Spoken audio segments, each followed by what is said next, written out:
तो question number 1 में हम लोग कहा कि अशोक कंपनी लिमिटेड धनबाद 5 लाख रुपए की अधिकृत पूंजी से स्थापित हुई, जो 10 रुपए के 50,000 समता अंशों में विभाजित थी। कंपनी ने 40,000 अंशों को निर्गमित किया, जिनमें से 30,000 अंशों को जनता ने खरीदा, जिन पर 2 रुपये आवेदन पर, 3 रुपये आवंटन पर, 3 रुपये प्रथम याचना पर और 2 रुपये जो शेष थे वो द्वितीय तथा अंतिम याचना पर देय थे। सभी राशियां जो हैं वो यथासमय प्राप्त हो गई हैं। अशोक कंपनी लिमिटेड की पुस्तकों में आवश्यक रोजनामचा प्रविष्टियां करना है और प्रारंभिक आर्थिक चिट्ठा बनाना है। तो ये हमारा कंपनी यानी कि कंपनी जो है उसका फर्स्ट क्वेश्चन है अंश से संबंधित। तो आइए इस क्वेश्चन को हम लोग एक करके स्टेप बाय स्टेप देख लेते हैं।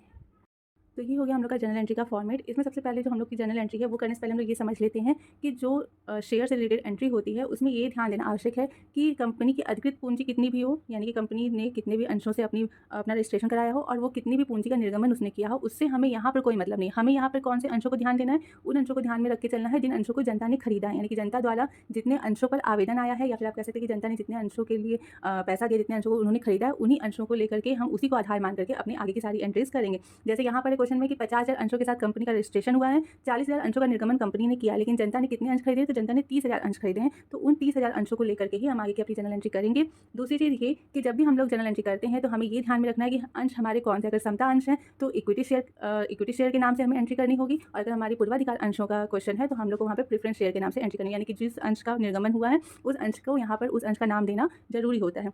जैसे इस क्वेश्चन में हमारा है समता अंशों का निर्गमन हुआ है, तो हम लोग यहाँ पर इक्विटी शेयर कैपिटल का यूज़ करेंगे। फिर दूसरी चीज़ ये कि हम आपको बता चुके कि एंट्री कहाँ से शुरू होती है और एक के बाद एक कौन कौन सी एंट्री करती है, जस्ट इसके पिछले ही वीडियो में। तो आई होप कि आपने वो वीडियो देखा होगा। तो चलिए जल्दी से अब अपने क्वेश्चन को सॉल्व कर लेते हैं। तो जैसा कि आपको पता है कि सबसे पहले हमारी जनरल एंट्री स्टार्ट होती है आवेदन राशि प्राप्त होने से। आवेदन राशि प्राप्त होने की एंट्री क्या होगी, तो सिंपल से एंट्री हम आपको बता चुके हैं। बैंक अकाउंट डेबिट होता है, बैंक या फिर आप कैश भी कर सकते हैं, डेबिट टू शेयर, सॉरी यहाँ पे इक्विटी शेयर हो जाएगा, इक्विटी क्योंकि समता अंश है तो इक्विटी शेयर एप्लीकेशन अकाउंट, ठीक है।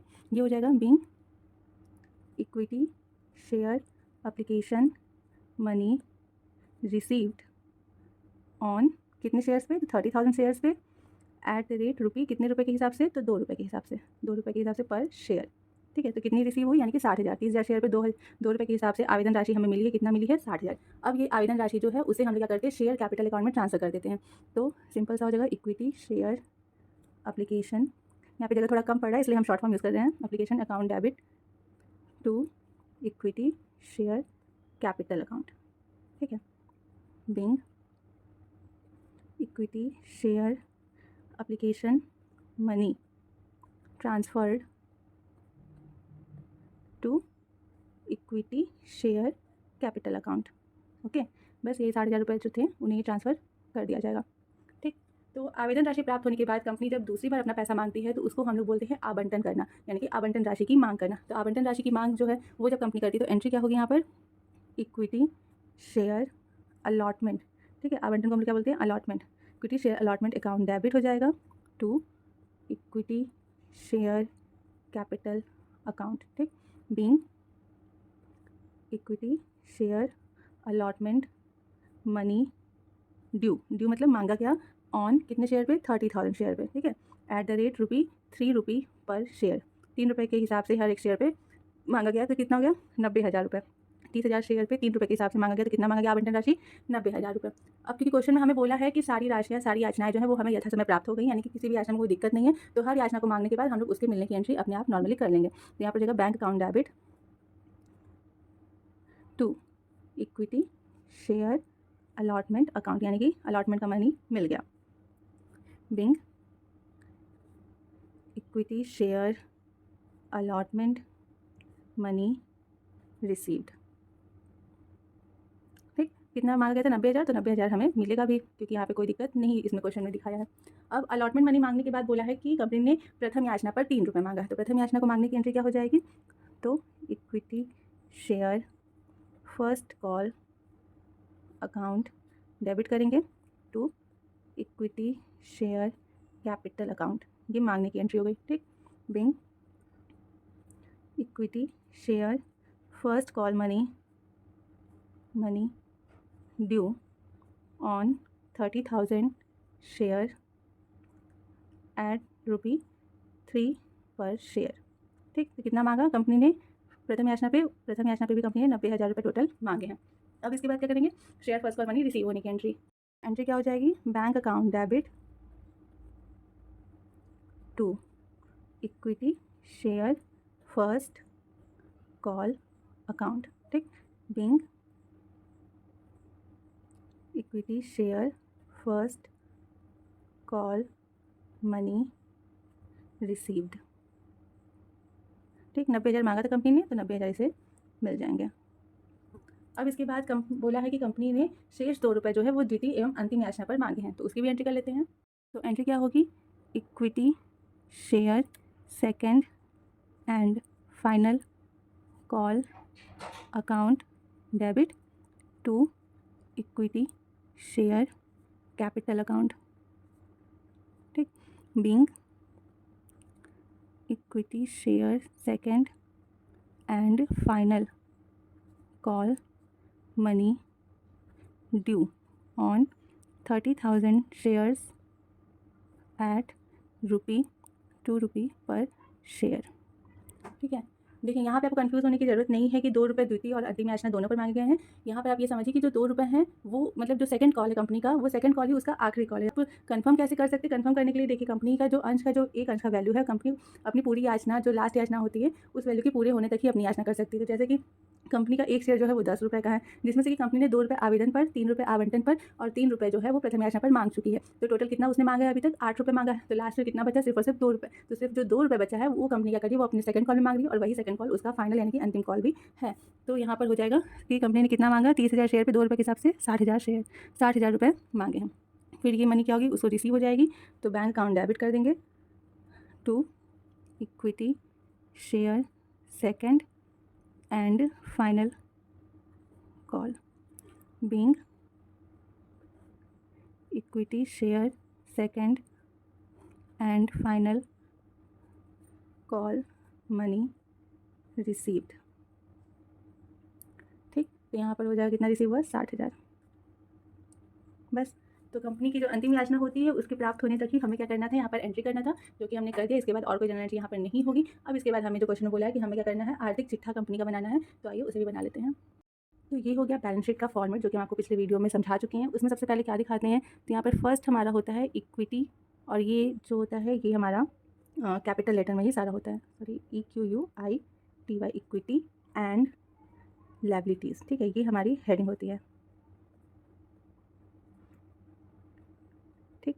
इस हेडिंग को देने के बाद हमारा आता है सबसे पहले शेयर होल्डर्स फंड, ठीक, ये हमारी दूसरी हेडिंग होती है, शेयर होल्डर्स फंड। इसके अंदर सबसे पहले हम लोग क्या दिखाते हैं, शेयर कैपिटल, यानी कि जो हमारा इक्विटी शेयर कैपिटल है उसे दिखाएंगे। तो यहाँ पर आप लोग शेयर कैपिटल भी लिख सकते हैं और इक्विटी शेयर कैपिटल भी लिख सकते हैं। तो जैसे हमने यहाँ पे लिखा है शेयर कैपिटल, तो टोटल शेयर कैपिटल यहाँ पर हम आपको बता चुके हैं, फॉर्मेट समझा देता है कि कौन सा शेयर कैपिटल हम यहाँ पर दिखाते हैं। तो जो जनता ने खरीदा है, ठीक है, जनता ने जितना शेयर कैपिटल खरीदा वही मतलब सॉरी जो जनता ने एक्चुअल में चुका दिया है, ठीक है, जितना कैपिटल जनता द्वारा चुकाया जा चुका है कंपनी को, उसे ही हमने यहाँ शेयर कैपिटल में दिखाते हैं। तो फिलहाल इस क्वेश्चन में कंपनी की जितने अंश को जनता ने खरीदा है उन पूरे अंशों का भुगतान जनता द्वारा कर दिया गया है।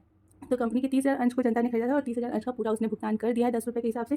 तो 30,000 अंश का 10 रुपये के हिसाब से अगर भुगतान हमें मिला है कंपनी को, तो कितना मिला होगा, 3 लाख रुपये। यानी कंपनी का जो कैपिटल है, ठीक है, शेयर कैपिटल है, वो कितने का होगा, 3 लाख रुपये का। तो यहाँ पर हम लोग 3 लाख रुपये दिखा देंगे, ठीक है। यहाँ पे नोट नंबर 1 कर देते हैं, क्योंकि अभी नोट्स 2 अकाउंट हम लोग बनाएंगे, उसमें हम लोग समझाएंगे कि ये 3 लाख रुपये कैसे आए हैं, ठीक। तो ये शेयर कैपिटल दिखा के क्या होता है कि हम लोग को कॉलम जो है वो बंद कर देना है। क्यों, क्योंकि इसके अलावा हमें और क्वेश्चन में कुछ और दिया नहीं है जो कि बैलेंस शीट में जाएगा। तो यहाँ पर हमारा इक्विटी एंड लायबिलिटीज़ का टॉपिक खत्म होता है। दूसरा हमारा आएगा क्या, एसेट्स। तो ये भी जो होता है कैपिटल लेटर में लिखा जाता है, ठीक। एसेट्स के अंतर्गत सबसे पहले तो नॉन करेंट एसेट आते हैं, बट यहाँ पर क्योंकि क्वेश्चन में कुछ भी नहीं नॉन करेंट एसेट से संबंधित, तो हम लोग क्या करेंगे, करेंट एसेट्स को लेंगे। करेंट एसेट्स में अब आप सोचेंगे क्या है, तो क्योंकि कंपनी का जो कैपिटल है 3 लाख रुपये, वो कैसे होगा, या तो वो कैश में होगा या तो वो बैंक में होगा, ऐसा ही कुछ होगा ना। तो आखिर करंट एसेट के अंतर्गत ही हमारे कैश और बैंक आते हैं। तो इस वजह से यहाँ पे करंट एसेट स्टॉक डालेंगे हम लोग हेडिंग, और इसके अंदर लिखेंगे कैश एंड कैश इक्विवेलेंट्स, ठीक है, ये हम लोग हेडिंग डालते हैं, ठीक। अब इसके अंतर्गत अब 3 लाख की पूंजी, तो जाहिर सी बात है 3 लाख का ही कैश होगा या फिर वो बैंक में होगा। तो यहाँ पर हम लोग सीधे सीधे 3 लाख रुपये दिखा देंगे, ठीक। बस अब इसे भी क्लोज कर देंगे। अब इसके अलावा और कुछ यहाँ पर बैलेंस शीट में नहीं दिखाया जाएगा, तो हमारा बैलेंस शीट जो है यहाँ पर बंद हो जाएगा। बस इतना ही दिखाना था।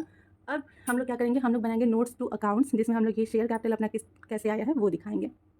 तो ये हो गया नोट्स टू अकाउंट्स का फॉर्मेट। इसमें सब हमें क्या दिखाना है नोट्स टू अकाउंट्स में, तो हम आपको बता दें कि हमारा वर्किंग नोट की तरह ही होता है। तो सब हमारा क्या यहाँ पे हमें शो करना है कि हमारा शेयर कैपिटल कैसे आया है, 3 लाख रुपये, हमें ये वहाँ पर दिखाना है, ठीक है। तो सबसे पहले शुरू होता है ऑथोराइज्ड कैपिटल से, यानी कंपनी की अधिकृत पूंजी से। तो ऑथोराइज्ड कैपिटल यहाँ पे हम लोग डालेंगे। अब ऑथराइज कैपिटल कैसे है, तो कितना है कंपनी का ऑथराइज कैपिटल 50,000 शेयर्स उसके ऑथराइज है ऑफ ₹10 पर शेयर। ठीक है, कंपनी की ऑथराइज कैपिटल कितनी है, 5 लाख रुपए है ना, जो कि 50,000 शेयर में विभाजित थी और एक शेयर का दाम कितना है, 10 रुपये। तो इस हिसाब से कंपनी की जो पूंजी हुई वो कितनी हुई, अधिकृत पूंजी 5 लाख रुपए। अब इस कैपिटल को तो हम लोग क्या करते, कैलकुलेट करते नहीं है, तो इसे हम लोग बताए थे हम आपको कि इसे क्लोज कर दिया जाता है। ऑथराइज कैपिटल के बाद दूसरी कौन सी कैपिटल आती है, तो आती है इशूड कैपिटल, यानी कंपनी ने कितना कैपिटल निर्गमित किया है।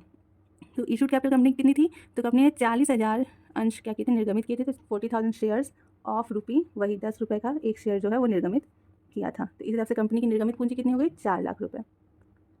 ठीक, तो इसे भी हम लोग क्या करते हैं, काउंट नहीं करते हैं, तो इसे भी क्लोज कर दिया जाता है। इशूड कैपिटल के बाद क्या आता है कि जनता ने कितनी पूंजी को खरीदा है, तो उसे हम लोग क्या बोलते हैं, सब्सक्राइब्ड कैपिटल। ठीक है, सब्सक्राइब्ड कैपिटल। तो जनता ने 30,000 अंशों को खरीदा था, 30,000 शेयर्स ऑफ ₹10 पर शेयर, या फिर आप 10 ईच बोल सकते हैं। ठीक, तो इस हिसाब से जनता ने कितना खरीदा है, 3 लाख का शेयर जो है वो खरीदा है। तो इससे भी मतलब नहीं होता हमें, इसे भी हम लोग क्या करते हैं, क्लोज कर देते हैं। सब्सक्राइब के बाद आता है कॉल्ड अप कैपिटल, यानी कंपनी ने कितनी अभी तक जो है वो पूंजी मांगी है। तो कॉल्ड अप कैपिटल जो है, अब इस क्वेश्चन में तो कंपनी ने अपनी पूरी की पूरी पूंजी मांग ली है इन 30,000 शेयर्स पे, यानी कि पूरा अपना 10 रुपये कंपनी ने क्या किया, मांग लिया है। तो 30,000 शेयर्स ऑफ ₹10 ईच आप कर सकते हैं। तो यानी कि 3 लाख का अंश, 3 लाख की पूंजी जनता ने खरीदी थी और 3 लाख रुपये पूरा जो है वो कंपनी ने उससे मांग भी लिया है। अब उसके बाद लास्ट में आता है पेड अप कैपिटल, यानी कि जनता ने कितने कैपिटल का भुगतान किया है। तो यहाँ पर क्वेश्चन में जनता ने, कंपनी ने जितना पैसा मांगा 30,000 अंशों पे 10 रुपये, तो जनता ने भी पूरा का पूरा 30,000 अंशों पे 10 रुपये के हिसाब से क्या किया है, भुगतान कर दिया है। तो यहाँ पर हो जाएगा 30,000 शेयर्स ऑफ ₹10 ईच। यहाँ पे कोई भी कॉल इन एरियर नहीं है, यानी कि कहीं पे भी ऐसा कोई भी अंश नहीं था जिसका हमें पेमेंट नहीं मिला है, यानी हमें पूरा पेमेंट मिला है। तो हम लोग ये पूरा 3 लाख रुपये यहाँ पर दिखा देंगे। बस हमें यहाँ पर इतना ही दिखाना था, जो कि हमारे ये 3 लाख का जो हमने वहाँ पे शेयर कैपिटल दिखाया है बैलेंस शीट में, वो कैसे आया। तो यही 3 लाख रुपये वो हैं जो कि पेड अप कैपिटल, हमें पेड अप कैपिटल यानी कि जितनी भी पूंजी जनता द्वारा चुका दी गई है उसे ही दिखाना होता है। तो यही हमें दिखाना था, बस इसके अलावा और कुछ नहीं। बस इसके बाद हम लोग क्या करेंगे, क्लोज कर देंगे, क्योंकि और कोई तो वर्किंग नोट है नहीं। तो वहाँ पर हमने वर्किंग नोट में 1 डाला था शेयर कैपिटल के सामने, तो यहाँ पर ये 1 हो जाएगा। बस इतना ही हमें क्वेश्चन नंबर 1 में करना था। आई होप कि आप लोग को काफ़ी अच्छे से ये चीज़ें समझ में आएंगी। चलिए इस जो हमारा कॉन्सेप्ट है इसको और क्लियर करने के लिए एक दूसरा क्वेश्चन भी हम लोग सॉल्व कर लेते हैं। तो सेकंड क्वेश्चन है हम लोग का कि एक्स लिमिटेड जिसकी अधिकृत पूंजी 50 लाख रुपए थी, उसने 100 रुपये प्रति अंश वाले 20,000 समता अंशों को निर्गमित किया जो निम्न प्रकार दिए थे। तो 20 रुपये उसने आवेदन पर मांगा, 25 रुपये आवंटन पर, 30 रुपये प्रथम याचना पर मांग हुआ है और 25 रुपये अंतिम याचना पर मांगा गया है। सभी अंशों के लिए प्रार्थना पत्र आए थे और यथा समय राशियाँ प्राप्त भी हो गई। अंशों के निर्गमन पर 50,000 रुपये का व्यय हुआ है। हमें ये करनी आवश्यक योजनांशा प्रविष्टियाँ करनी है। तो आइए इस क्वेश्चन को भी सॉल्व कर लेते हैं।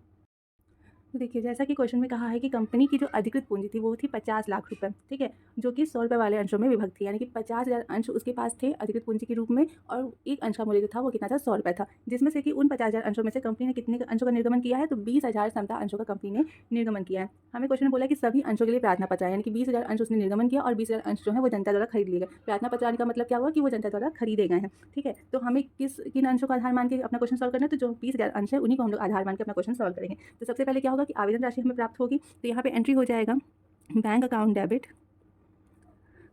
टू समता अंश है तो हो जाएगा इक्विटी शेयर एप्लीकेशन अकाउंट, ठीक है, being equity share application money received on कितने शेयर्स पे, तो 20,000 शेयर्स ऑफ ₹100 ईच, यानी कि 20,000 शेयर्स पर जो है वो आवेदन राशि प्राप्त हुई कितने रुपए की दर से, सॉरी आवेदन जो है वो 20 रुपये की दर से प्राप्त हुआ, तो यहाँ पर हम लोग 20 लिखेंगे, ठीक है। 20 रुपीज़ की रेट से हमें प्राप्त हुआ आवेदन राशि, तो कितना हो गया, हमें 4 लाख रुपए प्राप्त हुए। 20,000 अंशों पे 20 रुपये की दर से 4 लाख रुपए हमें क्या हुए हैं, आवेदन के तौर पे प्राप्त हुए हैं। अब इस आवेदन राशि को हम लोग क्या करेंगे, शेयर कैपिटल अकाउंट में ट्रांसफर कर देंगे, तो हो जाएगा equity share application account debit करेंगे to equity share capital account हो जाएगा, ठीक, being equity share application money transferred to equity share capital account, ठीक। कितना ट्रांसफ़र होगा, तो 4 लाख रुपए ही ट्रांसफ़र हो जाएंगे।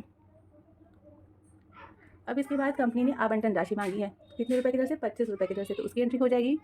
तो अलॉटमेंट मनी मांगने की एंट्री क्या होगी, तो हो जाएगा equity share allotment account debit करेंगे to equity share capital account हो जाएगा। ठीक, being equity share allotment money due on 20,000 shares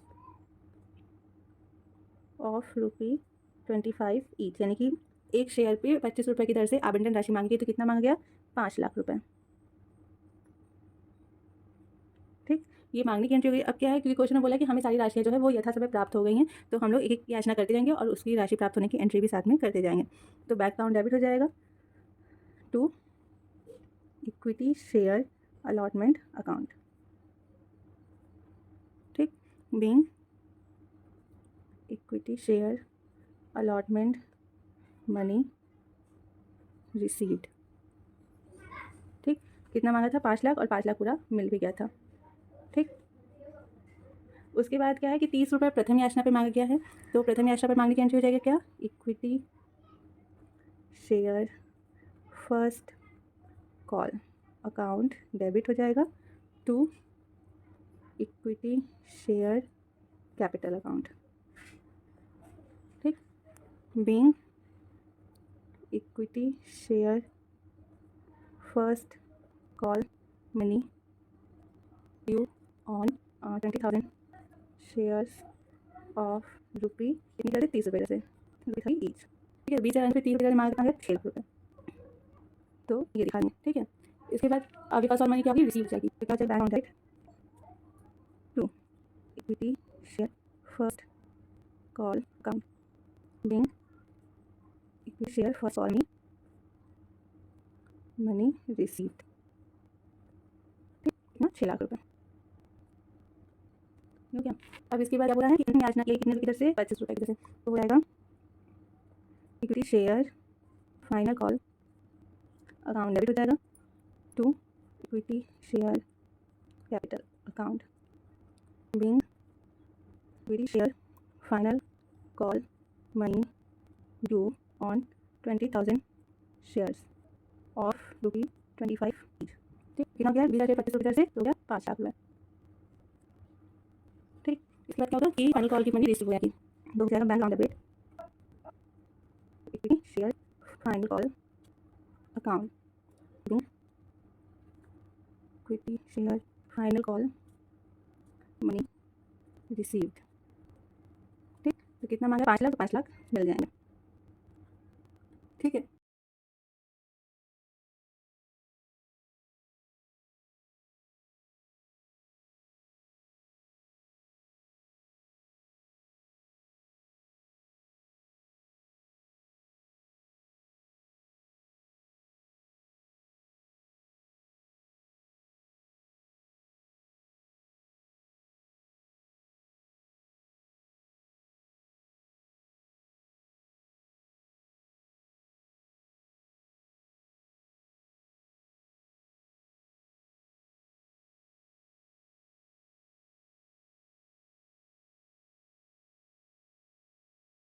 उसके बाद क्वेश्चन बोला है कि अंशों के निगमन जो है वो 50,000 रुपये व्यय है। ठीक है, तो देखिए कंपनी अपने अंशों का निगमन करती है, तो बहुत उसके जो होते हैं वो खर्च होते ही निगमन करते हैं। तो यहाँ पे क्वेश्चन लिखा है इस पैसों की बसेस की जर्नल, लेकिन लोग इसकी एक्सपेंस की जर्नल लिखते हैं। इसकी क्या होगी?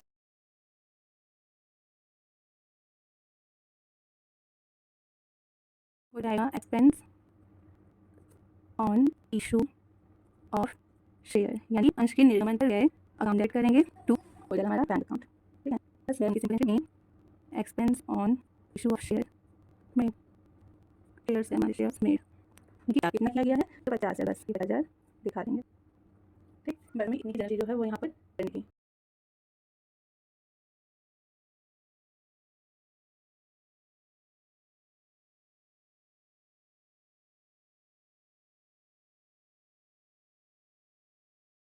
तो आई होप कि आप लोग को ये सारी वीडियो मैंने की और ये क्वेश्चन समझ में आएंगे, आपका कॉन्सेप्ट जो है वो क्लियर हो गया होगा। तो उम्मीद है कि आपको वीडियो पसंद आई हो, तो प्लीज़ लाइक शेयर करना बिल्कुल मत भूलिएगा, और मेरी